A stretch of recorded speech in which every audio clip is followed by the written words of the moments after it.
4.5 வருஷம் ஆச்சு, 4.25 வருஷத்துக்கு மேல ஆகுது. இப்போ ஒவ்வொரு வீட்டு கதவையா தட்டி உங்கள் கனவுகளை சொல்லுங்கள், உங்கள் கனவுகளை சொல்லுங்கள், நாங்கள் அதை நிறைவேற்றி காட்டுறோம்.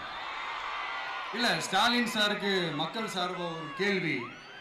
மக்களுடைய கனவு என்னன்னு உங்களுக்கு தெரியுமா சார்? அது சரி, அவங்க என்ன நினைக்கிறாங்கன்னு உங்களுக்கு தெரியாது, அதுக்கப்புறம் எப்படி அவங்க கனவுகளை பத்தி உங்களுக்கு தெரியும்? மக்களோட கனவு என்னன்னு நான் சொல்லட்டுமா சார்? 2019, 2021, 2024 இந்த 3 தேர்தலையும் மக்கள் உங்களுக்கு வாக்களிச்சதுக்கு காரணம் நீங்க மக்களுக்கு ஏதாவது நல்லது செய்வீங்கன்னு நம்பிதான். ஆனா நீங்க மக்களுக்கு கொடுத்த பரிசு மக்களுக்கு பாதுகாப்பே இல்லாத மக்கள் விரோத ஆட்சி.